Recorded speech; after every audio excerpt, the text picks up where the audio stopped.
So, as you say, Vince McMahon explains to you why the RTC is coming into existence, and obviously because you, or at least you were one of the most risque characters, but in the last few months, around the Rikishi time, in fact, when he gave the splash, you turned up. I think you turned back like a really conservative look. You were in short trunks. Not that you went with Val Venis, and then you had very short hair, which I cannot believe you cut your hair and you didn't get your head shaved in the ring. And you just Right. so why did you cut your hair and not like make it into a storyline? At that point in time, I've been wrestling a lot of years at that point. I've been wrestling in Japan and Mexico and in Puerto Rico before that. And I had long hair my whole career. By the time I got to Japan, I was sick of my long hair, sick of it. And I was debating cutting it, but back then it was still part of my character. And I said, just keep it. I was just tired of it. And even when I first went into WWE, I went there with my long hair. And that was what they built the character kind of around, was the character's got long hair. You came in with long hair. And it wasn't long after, the first, I guess, year, 2 years there, I kind of just dealt with it. But then there was a period of time where the hair got to the longest it ever was. And I was breathing hard in the ring and my hair swung around and I was breathing in my mouth and my hair got sucked down right down my throat. Oh, And it was all sweaty and nasty. And I literally, this was live on Raw.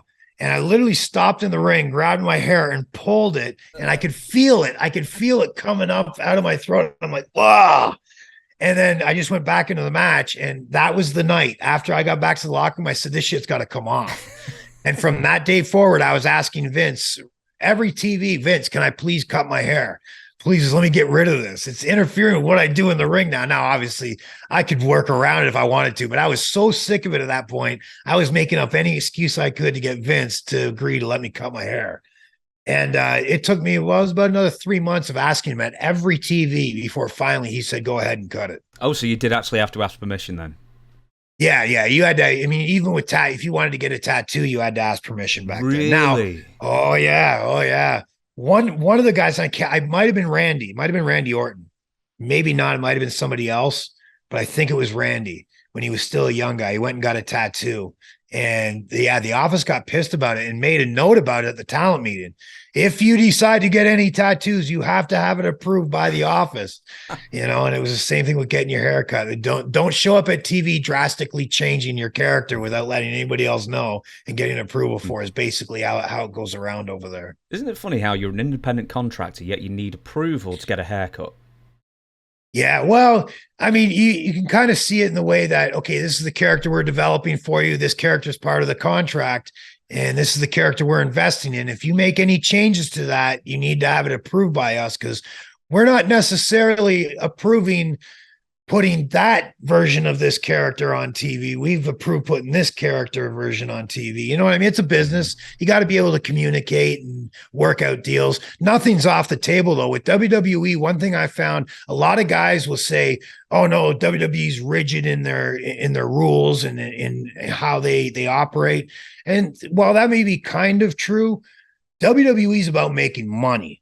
They're definitely not against ideas being thrown at them, even if they're crappy ideas, because they can, if a crappy idea is thrown at them, but they see, a shining little pebble in that crappy idea, they can extract that shiny pebble and make money with it.